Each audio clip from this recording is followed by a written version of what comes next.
کیا آپ نے کبھی سوچا ہے ہم واقعی کہاں سے آئے ہیں؟ کیا ہم صرف زمین کی مٹی سے بنے ہیں؟ کائنات کے کسی راز سے؟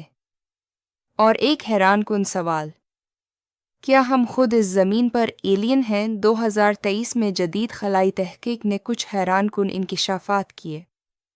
سائنسدانوں نے خلا میں ایسے مالیکیولز دریافت کیے جن میں کاربن، پانی اور وہ تمام اجزاء موجود ہیں جو زندگی بنانے کے لیے ضروری ہے۔ یعنی زندگی کے بنیادی اجزاء خلا میں بھی موجود ہے۔ اسی لیے ایک نظریہ سامنے آیا، پین اسپرمیا، جس کے مطابق زندگی کے بیج زمین پر باہر سے آئے ہو سکتے ہیں۔ قرآن کیا کہتا ہے؟ اب ذرا قرآن کی طرف آئے۔ اللہ تعالیٰ فرماتے ہیں، ہم نے انسان کو سڑی ہوئی سیاہ مٹی سے پیدا کیا۔ یہ سیاہ مٹی کیا ہے؟ کیا یہ صرف زمین کی مٹی ہے؟ کوئی خاص قسم کا مادہ؟ قرآن یہ نہیں کہتا کہ وہ مٹی صرف زمین کی تھی۔ انسان کی اصل کہاں؟ ایک اور اہم نکتہ، حضرت آدم کی تخلیق زمین پر نہیں ہوئی تھی بلکہ جنت میں ہوئی، اور پھر انسان کو زمین پر بھیجا گیا۔ سائنس کی زبان میں اگر کسی مخلوق کا آغاز زمین سے باہر ہو تو اسے ایکسٹرٹریسٹریل یعنی ایلین کہا جاتا ہے، یعنی ایک زاویے سے۔ ہم اس زمین کے اصل باشندے نہیں بلکہ یہاں بھیجے گئے ہیں۔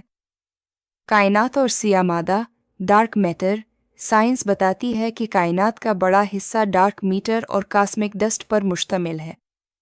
یہ وہ مادہ ہے جسے ہم دیکھ نہیں سکتے لیکن وہ موجود ہے۔ کچھ لوگ یہ سوال اٹھاتے ہیں، کیا انسان کی تخلیق میں بھی ایسا ہی کوئی خاص کاسمک مادہ استعمال ہوا؟ یہ ایک نظریہ ہے، حتمی حقیقت نہیں۔ اصل پیغام کیا ہے؟ اہم بات یہ نہیں کہ ہم ایلین ہیں یا نہیں، اہم بات یہ ہے کہ انسان ایک عام مخلوق نہیں، اسے علم دیا گیا، اسے شعور دیا گیا، اسے زمین پر ایک مقصد کے ساتھ بھیجا گیا۔ ہم صرف مٹی نہیں، ہم ذمہ داری ہیں۔ توازن ضروری ہے، ہمیں نہ تو اندھی سائنسی قیاس آرائیوں میں کھو جانا چاہیے اور نہ ہی بغیر تحقیق کے ہر بات مان لینی چاہیے۔ حقیقت یہ ہے، سائنس ابھی تلاش میں ہے، قرآن ہمیں مقصد بتاتا ہے، دونوں کو سمجھ کر چلنا ہی دانشمندی ہے۔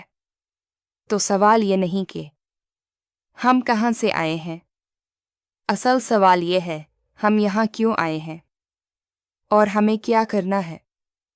کیا ہم صرف بحثوں میں الجھ کر رہ جائیں گے اپنی اصل پہچان کر کے اس دنیا میں اپنا مقصد پورا کریں گے؟